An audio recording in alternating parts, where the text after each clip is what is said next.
Greetings everybody, it's a great pleasure to be back with you again doing another one of these video podcasts.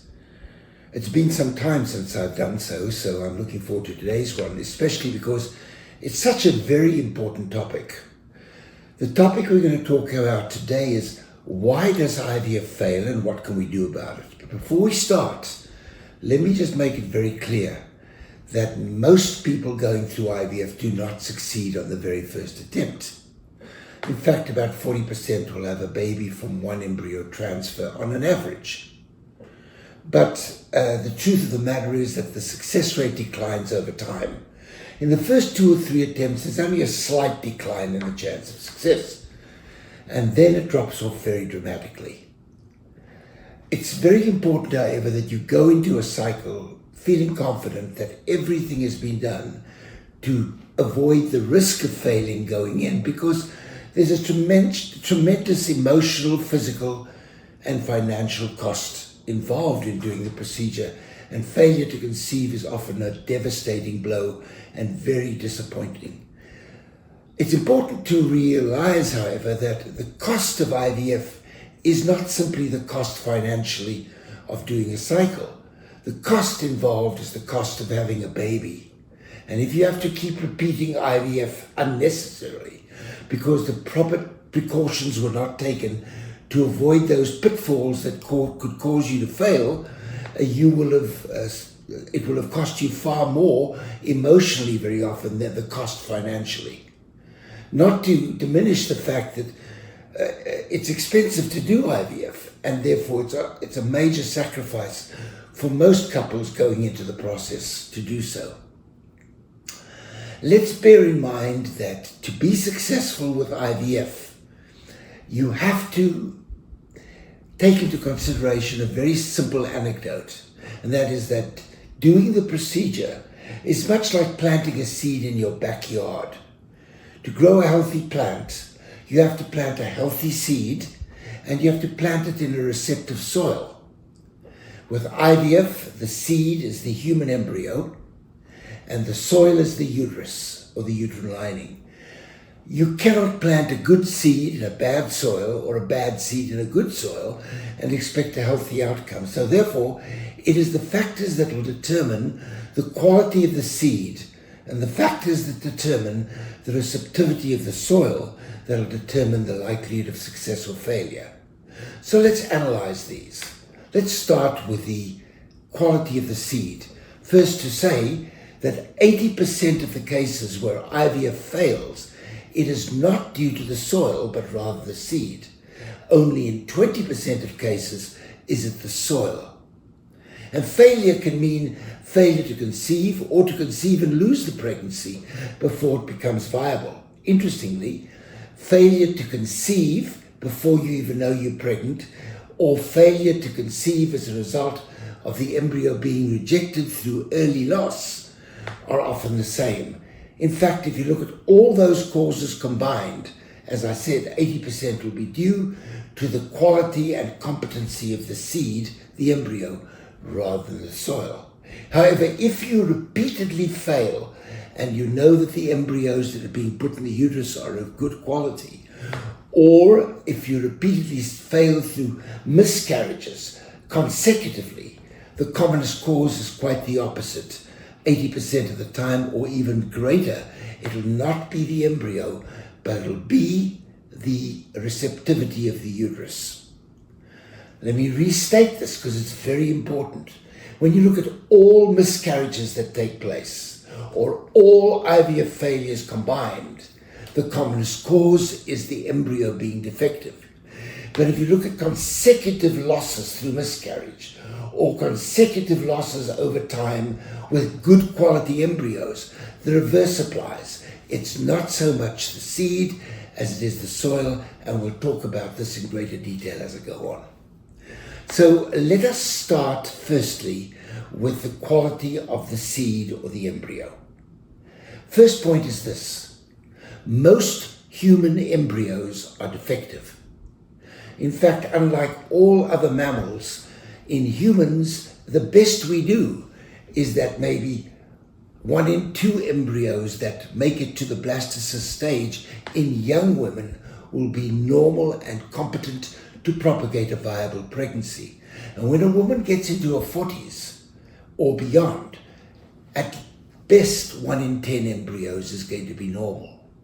So you can see that age impacts on the quality of the seed of the embryo.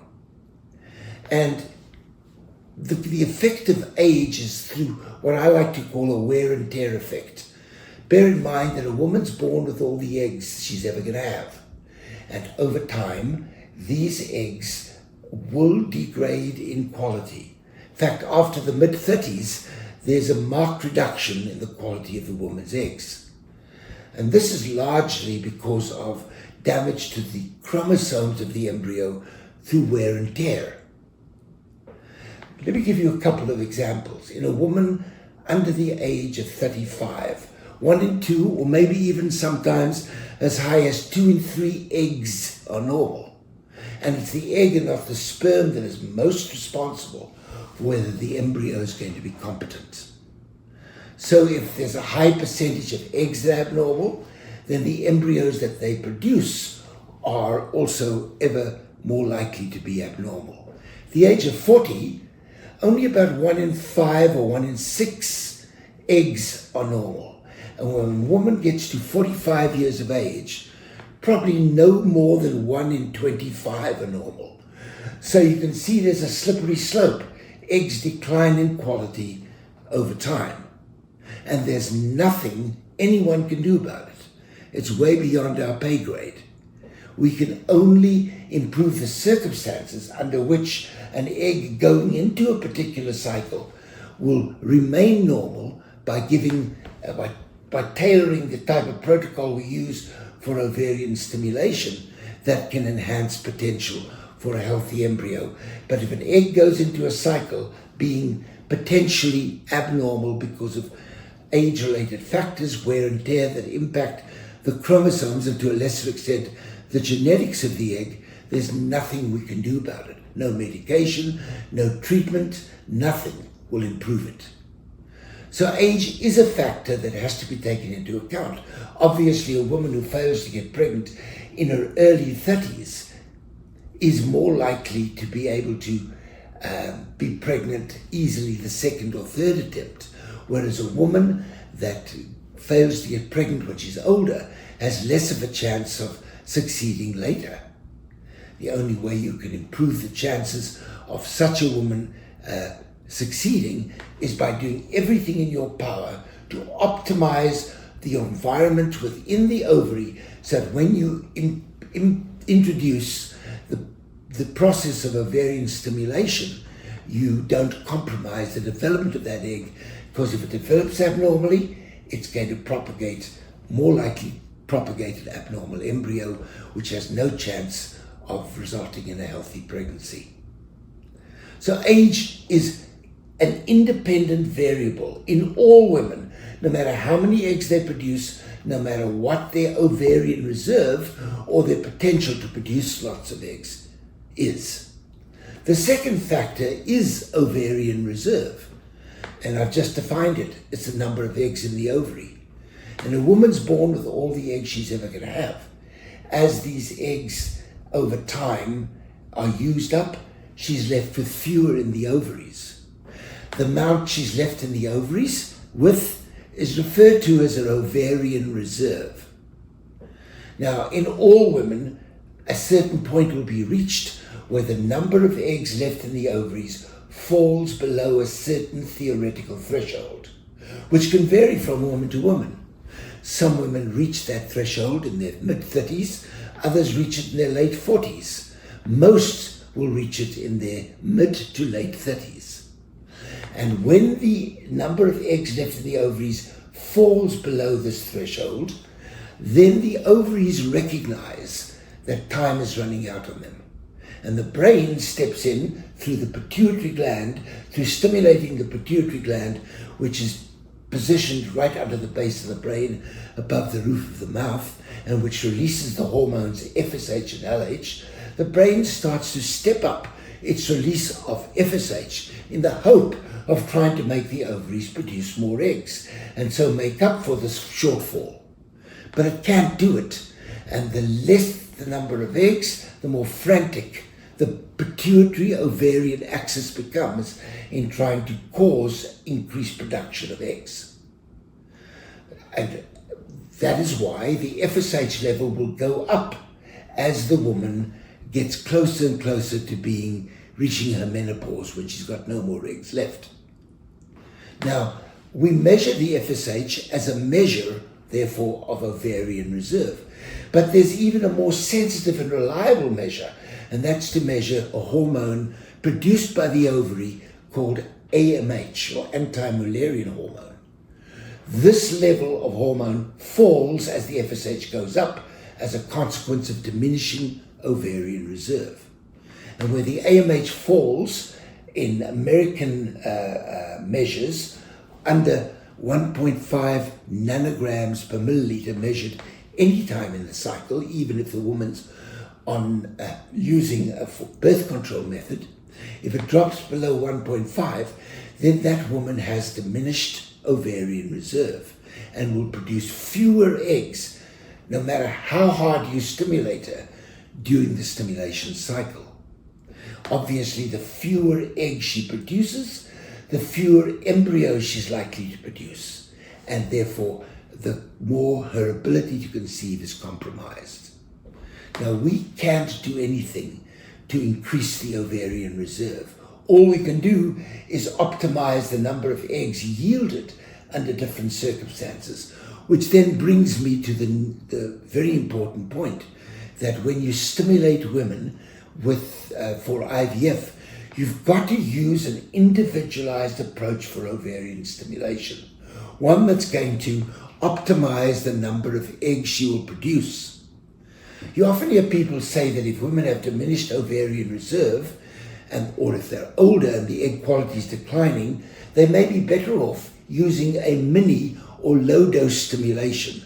The idea being that if you don't stimulate as hard, you won't create unnatural or abnormal environment inside the ovary, and you're less likely to compromise the eggs. That is a complete fallacy.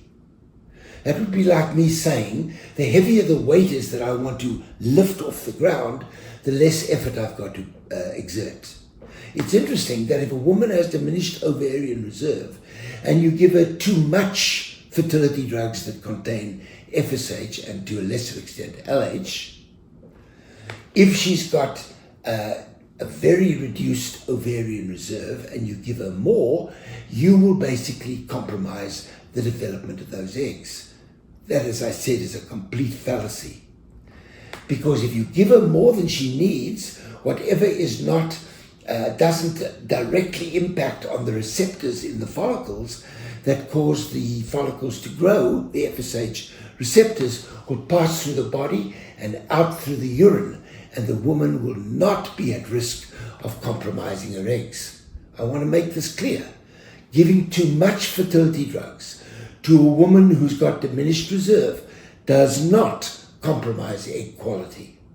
However, if you give too much fertility drugs, too much FSH to a woman with excessive ovarian reserve, who's got an AMH twice or three times the normal, if you give her too much, you can then evoke the production of too many follicles. And in those women, you can produce a condition called ovarian hyperstimulation syndrome, which can be dangerous and in certain circumstances even life-endangering. So you've got to use an individualized protocol aimed at stimulating a woman with diminished reserve harder, and a woman with excessive reserve, you've got to use lower dosages to avoid overstimulating her. And sometimes, even in spite of best efforts, you will overstimulate a woman with high reserve even if you don't use excessive amounts of fertility drugs.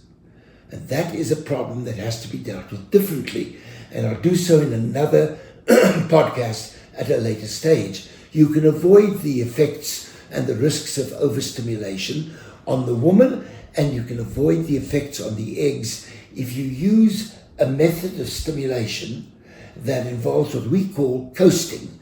I introduced coasting more than 30 years ago. Coasting is a method whereby you can stimulate the woman and avoid her getting into a risk of severely being overstimulated and ending up with a dangerous situation.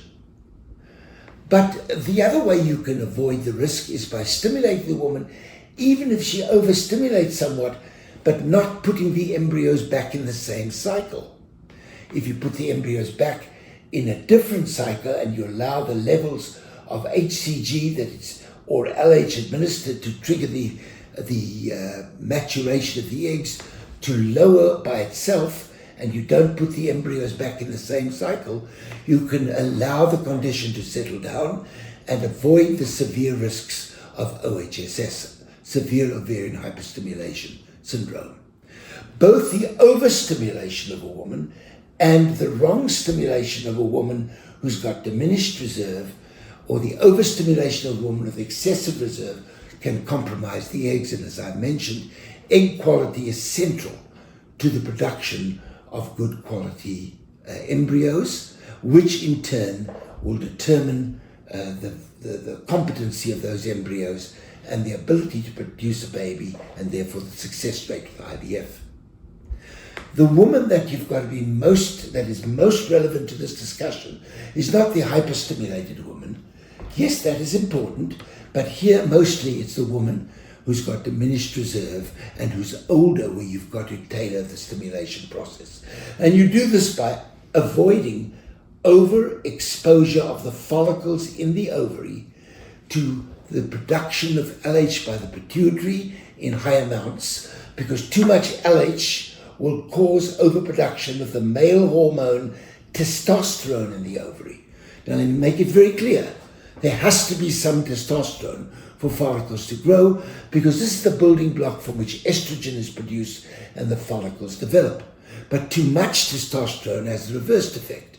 It compromises egg development and decreases the chances of the egg being normal and increases the chances of the egg ending up being chromosomally abnormal or aneuploid, which is a main reason for poor embryo quality. So it's really important to use an individualized protocol in women with diminished reserve that does not deliver to the ovaries in the drugs you're giving, like Menopur or clomiphene or letrozole, which cause increased LH production, does not result in increased testosterone, because too much testosterone in the ovary will compromise egg development, reduce success rate dramatically, especially in older women and women with diminished reserve. I will do another podcast at a later stage where we talk about how we individualize the protocols, which by far is the most important consideration in trying to improve the chances of success. Let me restate again, you cannot take eggs that are predisposed to be abnormal because they have been altered through age or genetics to be abnormal going into a cycle by altering the protocol, but you can regulate the environment to optimize the chances of eggs that went into the cycle with the potential to be normal upon extraction, because it's the egg quality that will determine embryo competency ultimately. So the two factors that I've just hit on here, namely one, the age of the woman, and the ovarian reserve, which together are known as the biological clock, are the ones that can impact on embryo quality and outcome. Ultimately, when you get the fertilized egg, makes an embryo, and you allow the embryo to divide to about the 5th or 6th day, you can then do a procedure that gives you much more information as to whether the embryo is normal. And that's called PGS or PGTA, which means testing the embryo for aneuploidy, an irregular quota of chromosomes. The normal embryo's got to have 46 chromosomes. If there's even one more or one less, such an embryo is aneuploid and incompetent.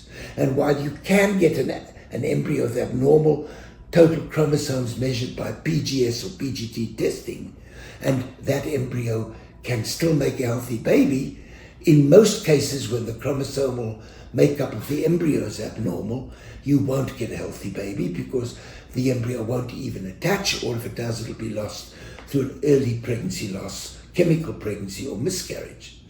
Now, I just mentioned that some cases there can be some abnormal cells in the embryo, but the rest of the embryo cells are normal. That's called mosaicism. When that happens, once the embryo reaches the uterus, it will very often correct itself. The abnormal cells will die off and the normal ones will prevail. The true aneuploidy, the ones that can never recover, are the ones where it started with an abnormal egg, because if the egg was chromosomally abnormal, all embryos will be abnormal, and then there's no chance of recovery. It's when the egg is normal and the sperm is normal and the embryo ends up having a normal component at the point of initial fertilization, at the so-called zygote stage, where it's got 46 chromosomes, but then with subsequent replication of the chromosomes in the embryo, some of them become abnormal. That's when you end up with an embryo that is mosaic, and that embryo can be rescued. But PGS, PGTA testing is vital in older women because of the high risk of aneuploidy in the egg, and the ability to detect the abnormal embryo will preclude you using those embryos for transfer. And so increasing the chance that when you do transfer the embryo, it'll be successful. Obviously, the older the woman or the lower the ovarian reserve, the fewer the number of normal eggs and therefore normal embryos from a chromosomal point of view that you get will be the reality. So, very often, when a woman fails to conceive following IVF, it is because the embryo was abnormal, and that's more likely to occur with advancing age or diminishing reserve, which is also somewhat linked to age, but can occur in young women as well.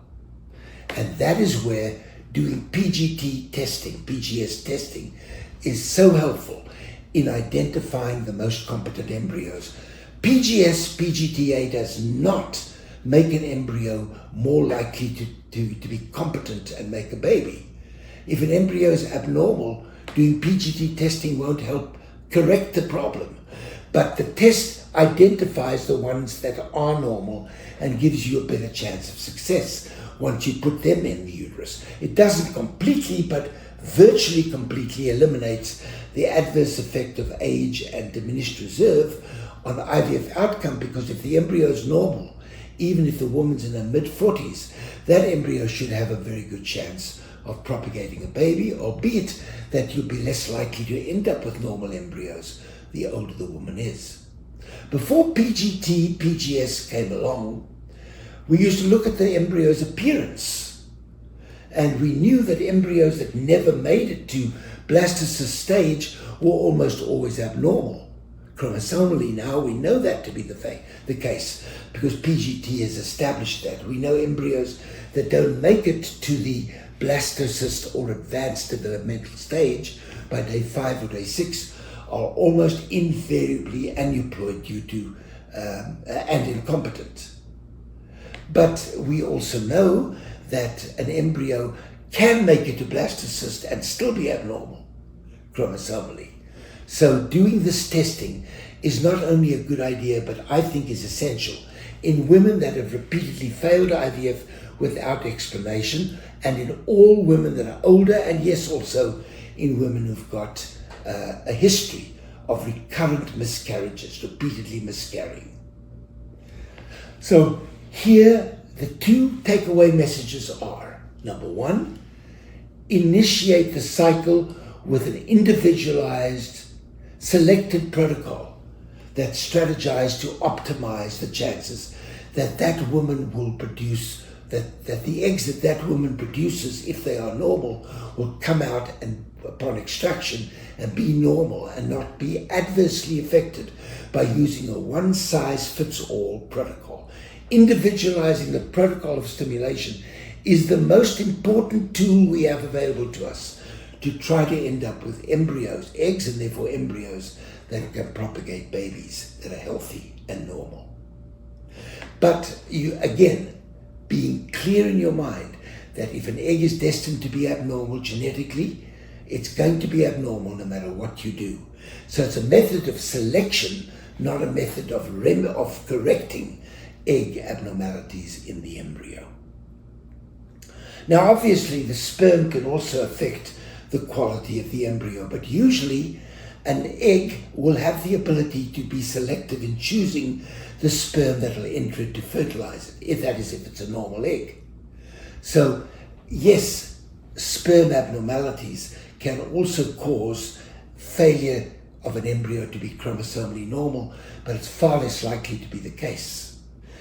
What is more common is that some men have antibodies to their own sperm that inhibits the sperm from actually entering the egg in the first place.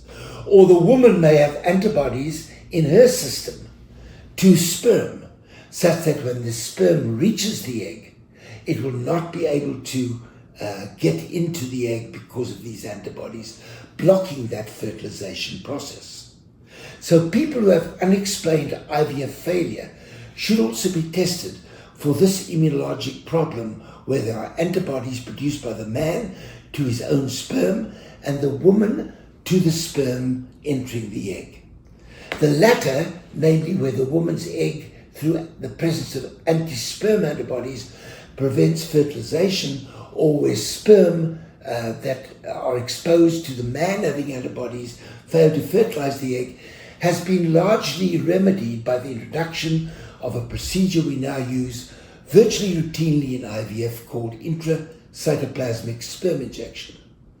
Here, a single sperm is loaded in a needle and injected microscopically directly into the egg after bashing off or smashing off its tail.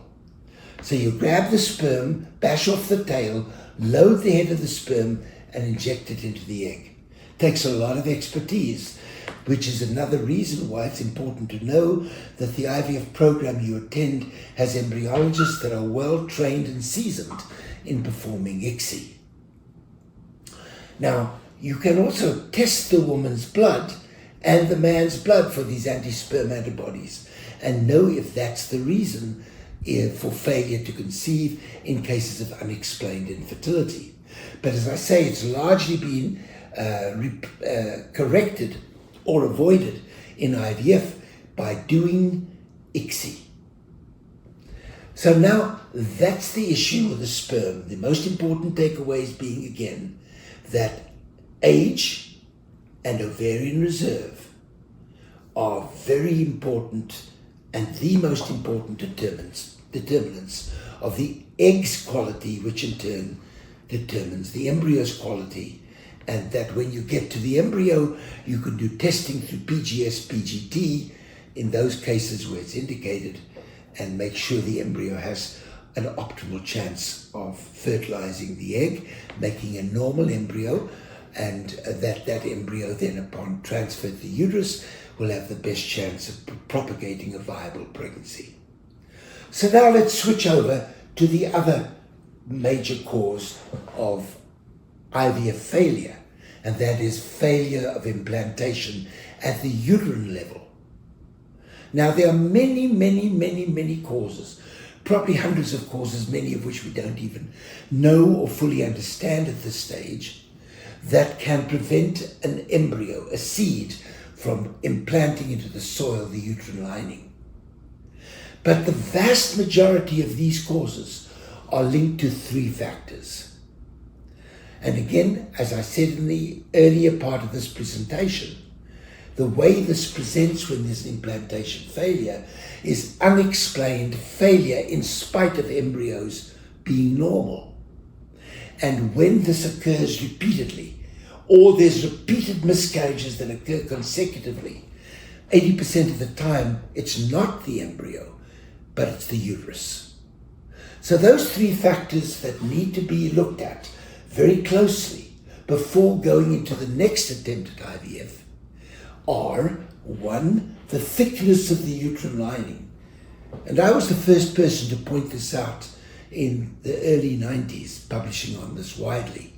If the uterine lining by the day of ovulation, or the day of egg extraction, or the day you start administering progesterone for frozen embryo transfers is less than 8 millimeters in thickness, there's not enough soil in the plantar box for the roots of the seed to attach properly.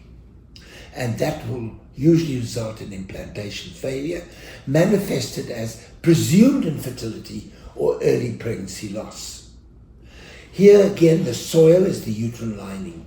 So lining of less than 8 millimeters in thickness, in my opinion, is a reason not to proceed with embryo transfer. So in those cases, you've got to look at ways of improving the lining for the transfer process coming up. And this is done in my setting, in our program, through the administration of a drug called vaginal Viagra. It's compounded. You cannot use the Viagra pills. You've got to use a specially compounded Viagra so it absorbs properly through the vagina. And it's inserted into the vagina several times a day for days before the embryo transfer is performed. It opens up the blood vessels in the uterine wall, improves the delivery of estrogen to the lining, which thickens it, and in many cases you can improve the uterine lining. In some cases, if the uterine lining has been damaged through inflammation, where the roots of the endometrial lining have been destroyed, you won't succeed. But in many cases you will, and it's certainly worth a try. Because if you don't succeed with vaginal Viagra and estrogen, that uterus is probably never going to be able to achieve a healthy pregnancy that will go to full viability. Either the pregnancy will not even implant, or it'll miscarry repeatedly, or worse still, it'll continue on, but there won't be an adequate root system, lifeline, to bring all the nourishment and oxygen and hormonal support to the growing pregnancy, so you'll end up with a baby that doesn't develop properly, which is even a greater scourge, because no one wants to bring a baby into this world if it doesn't have a good potential to have a healthy and normal life. So the thickness of the uterine lining is number one. And this you measure again at the time of normal ovulation, at the time just before the egg retrieval, or at the point that you give progesterone in hormone replacement cycles for frozen embryo transfers, or for egg donation or gestational surrogacy or embryo adoption. And if the lining's too thin, I would advise delaying the transfer until you can be sure you can correct it, and only then should you do the transfer. The second reason for often an unexplained loss is that there are surface lesions in the uterine surface, the lining of the uterus inside, which needs to be smooth like the inside of a balloon. If there is little irregularities of polyps or scar tissue growing into the uterus, or fibroids from the uterine wall, or if there are areas of the uterus that are severely damaged by a condition called adenomyosis, then the embryo won't attach, or it will be rejected. This is in fact how an intrauterine contraceptive device works. You put it in the uterus to irritate the lining so that certain cells known as macrophages or scavenger cells of the immune system will rush to the uterus and destroy the embryo and prevent a pregnancy. That's how an IUD works. It doesn't prevent you getting pregnant. It prevents a healthy embryo from attaching by rejecting it. And a woman can produce her own irregularities that act like an IUD, like a foreign body. And again, that happens when there are polyps, scarring in the uterine lining, or if there are fibroids protruding into the uterus. Fibroids are benign tumors that grow in the uterine wall. And if they confine to the wall of the uterus or the outside the uterus, unless they're very large, they don't prevent pregnancy. But if they grow and protrude into the inside of the uterus, they do. So that's why all women undergoing IVF need to have a procedure known as a saline ultrasound or a water ultrasound or a hysteroscopy, where you put a thin telescope-like instrument through the cervix into the uterus and examine the inside of the uterus to make sure that the surface of the inner surface of the uterus is regular, is done. it's not good enough to do an X-ray called a hysterosalpingogram, where you inject a radio-opaque iodide-based dye into the uterus, because those dyes that are radio-opaque don't allow X-rays to pass through them, and they can hide or mask irregularities in the uterine cavity. And those irregularities don't have to be very large. They can be as large as my little fingernail and still reject the embryo. Let me just take a swig of water because I'm getting a dry throat. Which is a message to wind this up and not go on much longer. All right, so that's the second factor that needs to be looked at. If there is an abnormality, you go back hysteroscopically and rectify it by removing the polyp, removing the scar tissue, etc. The third factor is one I'm not going to dwell on much here, because I've done so in several separate podcasts, which you'll find, and that is immunology. There are cells in the uterine lining of all women called natural killer cells. All women have got them, and if you don't have them, you're not going to be able to procreate. In fact, the survival of our species is in large part dependent upon normally functioning natural killer cells, which are large white blood cells or lymphocytes that journey from the bone marrow to the uterus and are multiplied there under the effect of ovarian hormones. These natural killer cells release growth factors called cytokines, of which there are two types, type 1 and type 2, or Th1 and Th2 cytokines. The Th2 cytokines attract the embryo's roots into the wall of the uterus, and the Th1 cytokines trim down the roots. They kill off some of the cells to avoid the placental root system growing through the wall of the uterus like a cancer. There has to be a balance, a homeostatic equilibrium between type 1 and type 2 cytokines for an embryo to attach properly. In some women, there is an overproduction of the type 1 cytokines that kill off the cells, and the embryo is destroyed. If it's destroyed by the roots being completely destroyed before the woman even knows she's pregnant, she loses it so early she won't even know she's pregnant. And there'll be no explanation until you test for it as to whether or not there's a cause for this. In other cases, the embryo will begin to attach and then live on for a couple of days, run out of steam, and it will be lost as what we call a chemical pregnancy, where there's not yet any evidence by ultrasound of a pregnancy in the uterus, but the blood pregnancy test is positive. And in the third scenario, the embryo will limp along several weeks along into pregnancy, and oftentimes either there'll be no fetus itself developing, just the placenta, and you have what's called an anembryonic pregnancy or a blighted ovum, or the pregnancy will die after a heartbeat has been detected. We call that a missed abortion. And in those cases, the pregnancy is lost when the placental root system runs out of steam later on. And that causes a miscarriage. Now, it's important to know that if a woman comes to you, therefore, with presumed infertility after repeated IVF failures, or she gets repeated chemical pregnancies, or she gets repeated miscarriages over and over, that you've got to at least consider strongly the possibility of an immunologic implantation dysfunction, or an IID. And that needs to be looked for. I won't go into details here, but there are two types of causes of what we call activated natural killer cells. That's where the natural killer cells are overproducing the type 1 cytokine that kills the roots.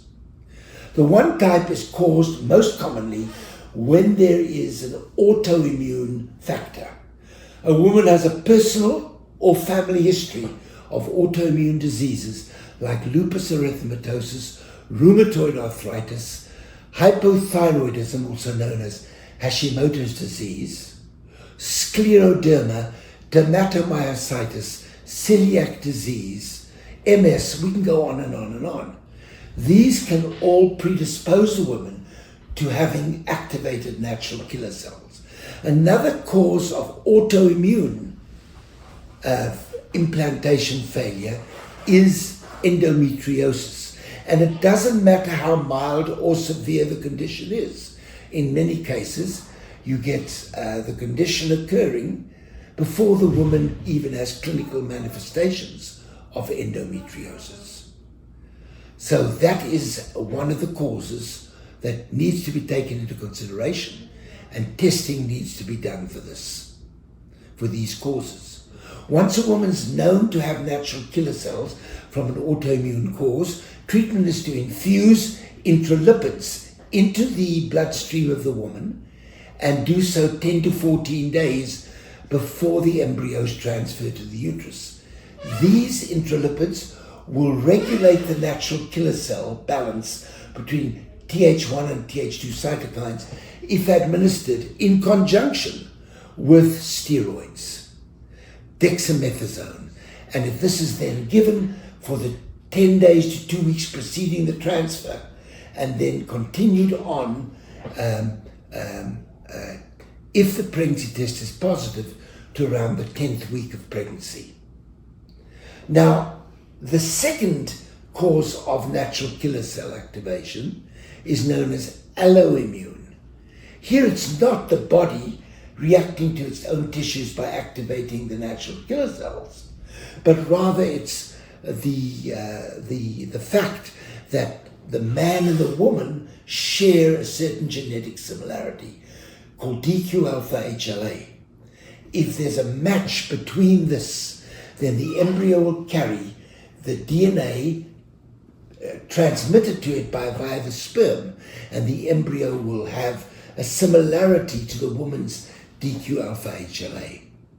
For an embryo to attach, it's got to be immunologically and immunogenetically different to the woman's body. And if it matches, then you will end up causing or provoking natural killer cell activation in an attempt by the body to get rid of what it perceives as being a hostile invader. And then you will lose the pregnancy. Interestingly, alloimmune implantation dysfunction is much more difficult to treat than autoimmune, and it's the one that commonly causes repeated miscarriages.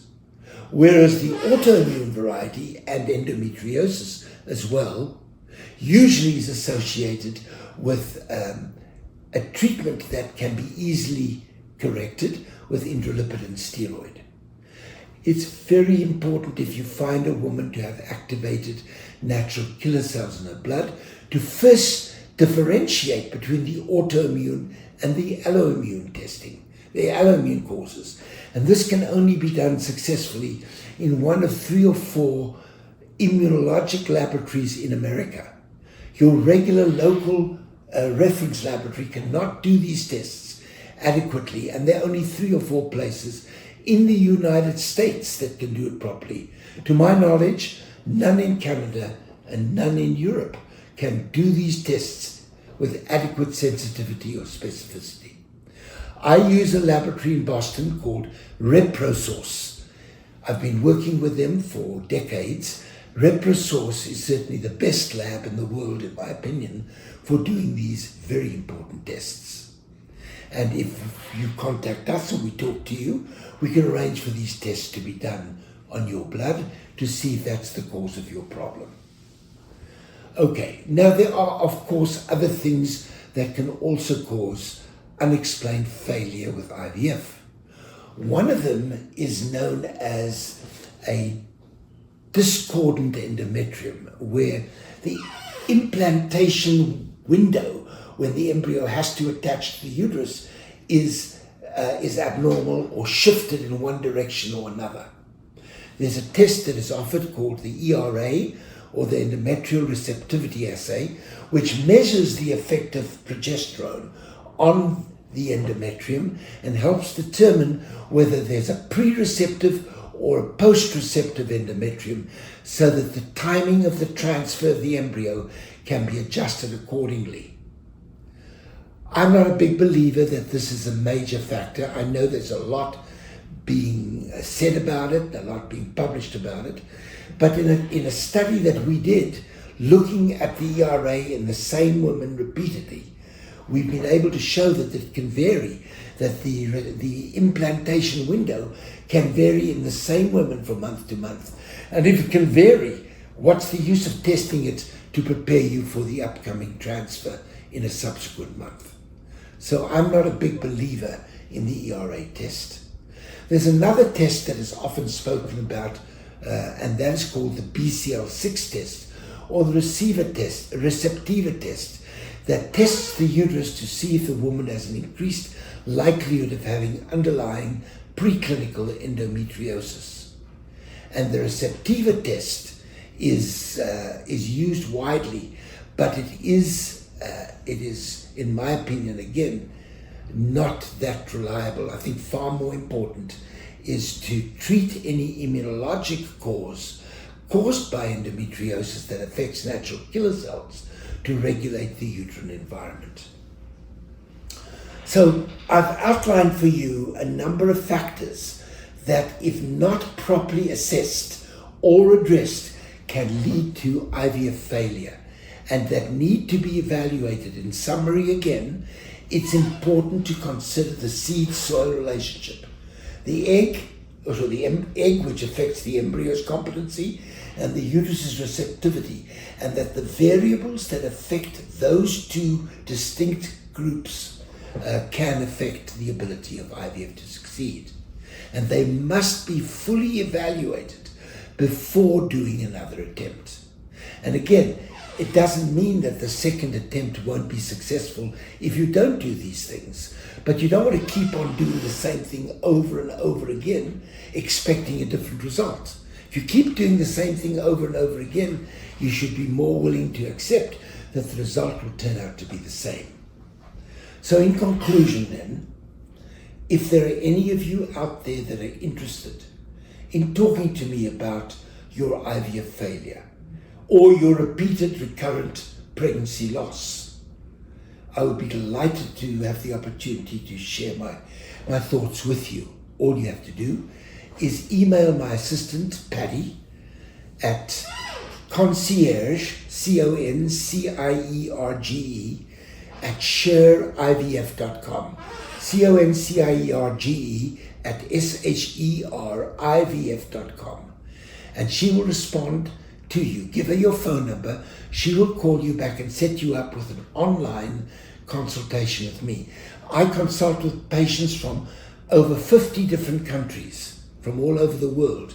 So speaking to you will be my pleasure and easy to do. All you do is contact Patty. You can also call Patty directly at 702-533-2691. 702-533-2691.